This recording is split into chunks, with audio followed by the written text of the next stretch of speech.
नमस्कार, मैं छत्तीसगढ़ अखबार के न्यूज़ रूम से सुनील कुमार आज उत्तर प्रदेश की एक खबर लेकर आपके बीच में हूँ। सुनकर आपको थोड़ी सी हैरानी होगी, लेकिन तकलीफ़ उससे कहीं ज़्यादा होगी। हिंदुस्तान की अदालतों का और पुलिस का क्या हाल है, ये देखने के लिए ये खबर एक बहुत अच्छी मिसाल है। हालांकि बहुत ख़राब मिसाल भी है, बड़ी तकलीफ़ देती है ये खबर। हुआ यह है कि 1994 में उत्तर प्रदेश राज्य परिवहन निगम जो सरकारी बस रहती है, ऐसी एक बस जा रही थी कहीं। अच्छन नाम का एक ड्राइवर था उसका, वो बस को चला रहा था। अचानक बस के सामने एक भैंस या भैंसा किसी के आने से टक्कर हो गई और उस जानवर की मौत हो गई।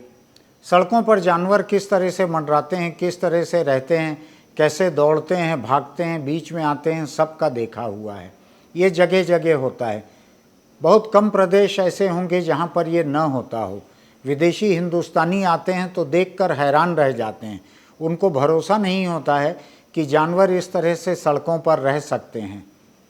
तो उत्तर प्रदेश में ये घटना 1994 में हुई। अच्छन नाम का ड्राइवर था। केस दर्ज हुआ, बस जब्त हुई। चूंकि सरकारी बस थी, छूट गई, केस दर्ज हो गया। अब 28 साल गुजर गए, 29 साल शायद हो रहे हैं। अभी 2024 आ जाएगा अगले साल। इतने साल बाद अब पुलिस उसके घर पहुंची एक वारंट लेके कि मजिस्ट्रेट के कोर्ट में पेश होना है इस केस में, जो 1994 में तुम्हारी बस की टक्कर से भैंस या भैंसा किसी की, बफेलो की डेथ हुई थी। उस मामले में कोर्ट में पेश होना है। अब 83 साल का ये ड्राइवर है अच्छन, गरीब मुसलमान है, बिस्तर पे पड़ा हुआ है, लकवाग्रस्त है, रिटायर हुए 20 साल हो चुके हैं।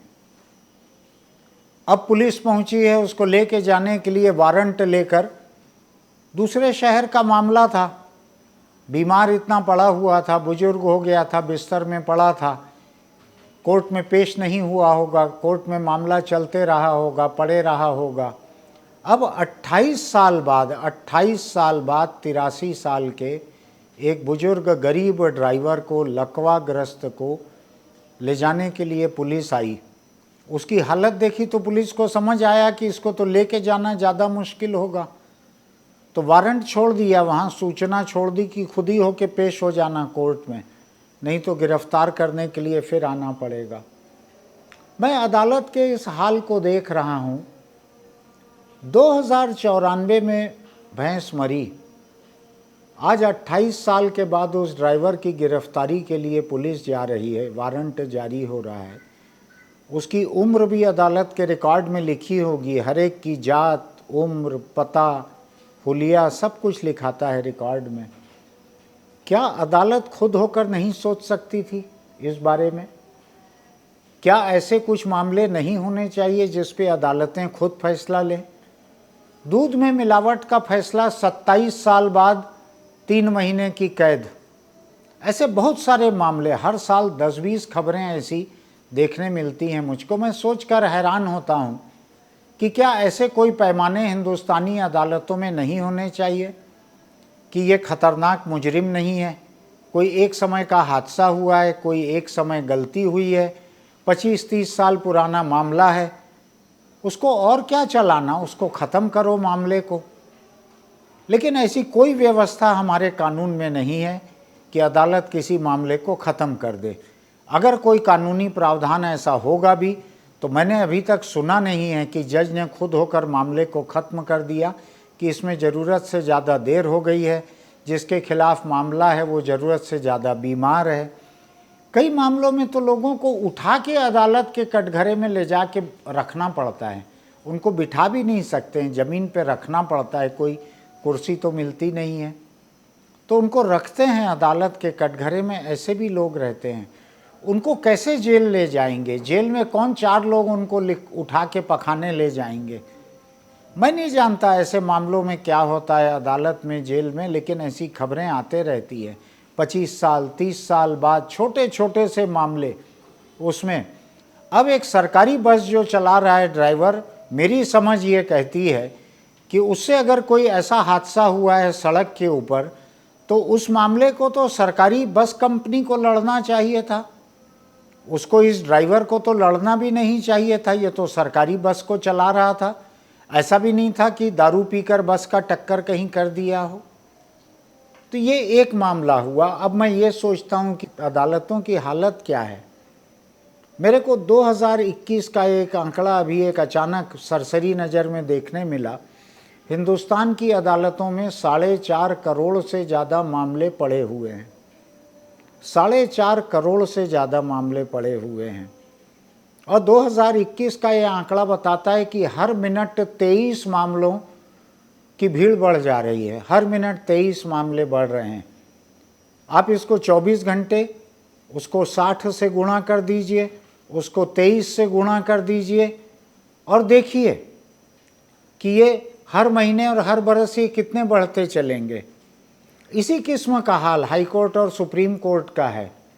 सुप्रीम कोर्ट का मुझको सुनाई पड़ता है तब तक जब तक कि सामने के वकील बहुत सीनियर, बहुत दमदार, बहुत बड़ी फीस लेने वाले न रहें, तब तक जज जो हैं आधा मिनट, 1 मिनट, आधा मिनट, 1 मिनट सुन के निपटाते चलते हैं मामलों को। उसमें भी बारी बरसों तक नहीं आती है। आपको ध्यान होगा छत्तीसगढ़ पीएससी का जब घोटाला हुआ, अभी एक स्कैंडल सामने आया, तो हमने पुराना पीएससी का एक मामला, करीब 20 बरस पहले का एक मामला, जो हाई कोर्ट से होते हुए सुप्रीम कोर्ट पहुंचा हुआ है, 6 बरस से सुप्रीम कोर्ट में पड़ा हुआ है, 3 बरस या 6 बरस से वहाँ कोई फैसला नहीं हो रहा है, उसकी बारी नहीं आ रही है। सैकड़ों लोग उससे प्रभावित थे। जो प्रभावित थे उसमें कई के जो नंबर कम रहने थे वो ऊंचे नंबर पाकर ऊंची कुर्सियों पे पहुंच गए। जिनके नंबर ज़्यादा रहने थे उनकी नौकरी ही नहीं लगी या वो छोटी नौकरी पाकर काम कर रहे हैं और मामला इनका चल रहा है और शायद 6 साल से सुप्रीम कोर्ट में पड़ा हुआ है, आगे नहीं बढ़ रहा है, खिसक नहीं रहा है। ऐसे अनगिनत मामले हैं जो आगे नहीं बढ़ रहे हैं, अदालतों में खिसक नहीं रहे हैं। ये बात अदालतों की हुई, लेकिन मैं इसमें एक दूसरी और बात पर जाना चाहता हूँ। आए दिन आप देखते हैं सड़कों पर झंडा डंडा लेके लोगों को झोंक दिया जाता है। राजनीतिक पार्टियां झोंक देती है लोगों को, सांप्रदायिक संगठन झोंक देते हैं, जाति और धर्म पे आधारित जो संस्थाएं हैं वो अपने लोगों को या दूसरे लोगों को झोंक देती है सड़कों पर। किसी प्रदर्शन में कई लोग गिरफ्तार होते हैं, कई के खिलाफ जुर्म दर्ज होते हैं। इक्का दुक्का नेता रहते हैं, बाकी सब भेड़ बकरियों की तरह हाँक कर लाए गए आम लोग रहते हैं और वो आम लोग अदालतों में पड़े रहते हैं, उनके खिलाफ मुकदमे चलते रहते हैं।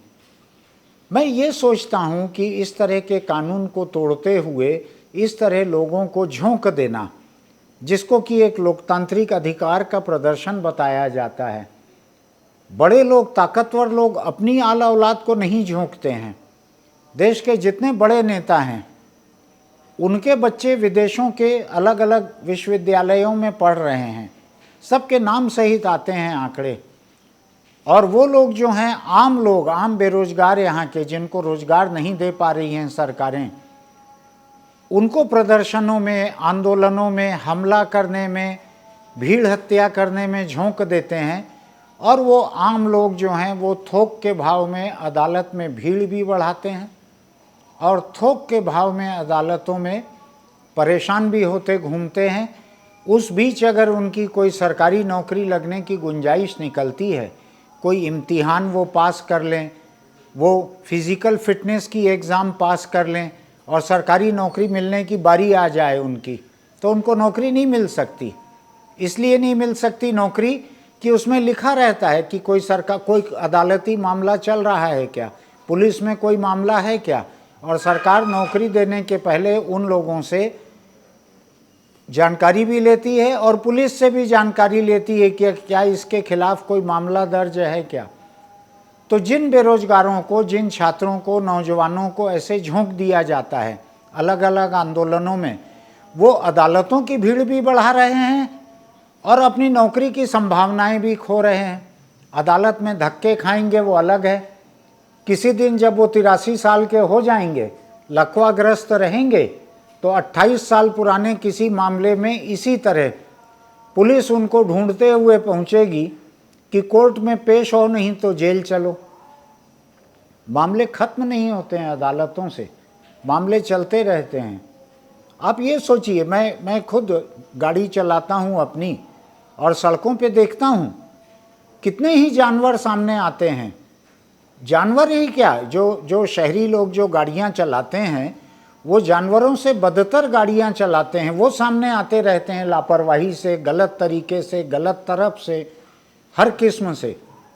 दुपहिया चलाने वाले मोबाइल फ़ोन पकड़ कर चलाते हैं, वो सामने आ जाते हैं। ऐसे में अगर कोई हादसा हो तो इंसान कितने बरस इसको झेले, क्या पूरी ज़िंदगी झेले। अब मैं ये देख रहा हूँ एक गरीब मुसलमान वहाँ पे, मैं ये भी नहीं कहता, बार बार मुसलमान कह रहा हूँ, इसका ये मतलब नहीं है कि योगी की पुलिस एक मुसलमान को ही गिरफ्तार कर रही है, परेशान कर रही है। ये आम अदालती ढर्रा है, आम पुलिसिया ढर्रा है। वो मैं इसलिए कह रहा हूँ कि इस तबके के लोग आम तौर पर मुसलमान रहते हैं, इसकी सुनवाई कम रहती है, वकील भी इनके कम रहते हैं जो सरकारी वकील बनते हों। कुल मिलाकर इनको इंसाफ मिलने की गुंजाइश थोड़ी सी कम रहती है बहुसंख्यक तबके से, इसलिए मैं इस बात को कह रहा हूँ। तो ये सोचने की ज़रूरत है, हमारी सरकारों को भी सोचने की ज़रूरत है कि सरकारी बस को चलाते अगर किसी ड्राइवर से ऐसा कोई हादसा हुआ है कि सड़क के ऊपर जानवर सामने आ गया हो और टक्कर से मर गया हो, तो क्या वो निजी ड्राइवर अपने मरने तक उस केस को लड़ते रहे? ऐसी कितनी तनख्वाह एक बस ड्राइवर को मिल जाती है कि वो निजी मामला लड़ते रहे? ये सब सोचने की ज़रूरत है। ये भी सोचने की ज़रूरत है कि अदालतों से मामले को कम कैसे किया जाए। ये जब तमाम बातों को मैं सोच रहा हूँ तो मुझको एक पुरानी कहानी याद आती है। ये कहानी मेरी नहीं है, हिंदी के एक बड़े विख्यात उपन्यासकार हृदयेश का लिखा हुआ एक उपन्यास है, सफ़ेद घोड़ा काला सवार। ये यूपी के एक कोर्ट में सुपरिटेंडेंट थे, जिला अदालत में।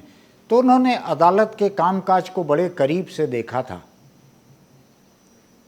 तो उन्होंने अदालत की घटनाओं को लेके, वहीं के किरदार लेकर, उन्होंने अपने उपन्यास में तरह तरह की छोटी छोटी सी कहानियाँ जड़ी थीं जिनको पढ़ना बड़ा दिलचस्प रहता था। तो मैंने उनसे संपर्क भी किया था बरसों पहले, 30 साल पहले की बात है, उनके उस उपन्यास के लिए। खैर, वो एक लंबा किस्सा है। तो उस उपन्यास में एक जिक्र है कि एक वकील के पास एक मुवक्किल पहुंचता है, अपना केस बताता है। वो कहते हैं कि ठीक है, हम केस लड़ेंगे। तो कहता है कि वकील साहब, आपकी फ़ीस कितनी होगी? तो वो कहते हैं, फ़ीस की बात अभी मत करो, ये तो मुकदमा बड़ा लंबा चलेगा, और फीस से अगर इतना डरोगे तो फिर दूसरा वकील देख लो, मेरे पास मत आओ। उसने कहा, नहीं साहब, मैंने आपका नाम सुना है कि आप बचा लेंगे, लेकिन फ़ीस कितनी होगी? तो वकील ने दीवार पर एक फ़ोटो टांग कर रखी थी जिसमें एक व्यक्ति लंगोटी लगाया हुआ था और एक व्यक्ति अलख नंगा था, उसके बदन पर एक धज्जी भी नहीं थी कपड़े की। तो वकील ने उससे पूछा, जो मुवक्किल बनने आया था उससे, कि इन दो लोगों के बीच मुकदमा चला था अदालत में, जब फैसला हुआ उस दिन की फ़ोटो है ये, अब बतलाओ कि इनमें से कौन जीता होगा? तो उसने सोचा, ज़रा अपनी अकल लगाई, अकल लगा के उसने कहा, साहब, जिसके बदन पे लंगोटी बची है वो जीता होगा। तो वकील साहब ने कहा कि नहीं, जिस दिन फैसला हुआ दोनों के बदन पे बस लंगोटी बची थी, और कोर्ट के बाबुओं ने शुक्राने के रूप में बख्शीश मांगते हुए उसकी लंगोटी उतरवा ली, जो जीता था। तो अब उसके बदन पे लंगोटी भी नहीं है, इसलिए तुम फीस की ज़्यादा फिक्र मत करो। फीस का तो ये हाल रहता है, मुकदमा ख़त्म होने तक ये हाल रहता है। अब मैं सोचता हूँ, गरीब लोग कहाँ से वकीलों की इस तरह की फ़ीस देंगे? बिना कपड़े घूमने के लिए कोर्ट के बाबू लंगोटी उतरवा लेंगे तो उनके ऊपर अश्लीलता का एक नया मुकदमा दर्ज हो जाएगा, जो अगले 2-3 जन्म तक चलते रहेगा हमारी अदालती रफ्तार से। तो इन तमाम बातों को सोचने की ज़रूरत है। हिंदुस्तान की अदालतों में एक व्यवस्था होनी चाहिए कि कितने बरस गुजर जाने पर, किसी आरोपी की कितनी उम्र हो जाने पर, उसकी सेहत कैसी हो जाने पर कौन से मामलों को ख़त्म किया जा सकता है, ऐसा करके मामलों की भीड़ भी खत्म हो सकेगी और बाकी मामलों के साथ कोई इंसाफ भी हो सकेगा। आप भी सोचिए, ऐसा कभी किसी वकील साहब से मुलाकात हो, आप उनसे भी पूछिए कि क्या हो सकता है, कैसे इसको सुधारा जा सकता है। जब तक लोगों के बीच से बात नहीं निकलेगी तब तक ये काम नहीं आएगा, क्योंकि संसद में, विधानसभाओं में कानून बनाने वाले जो बड़े बड़े नेता हैं वो बड़े बड़े वकील कर सकते हैं, वो असंभव किस्म की फीस लेने वाले वकील करते हैं और वो अदालतों में बेफिक्र रहते हैं कि उन्होंने अपने पक्ष में इंसाफ पाने का पुख्ता इंतजाम कर लिया है। इसलिए गरीबों की फिक्र कानून बनाने वाले लोग नहीं करेंगे।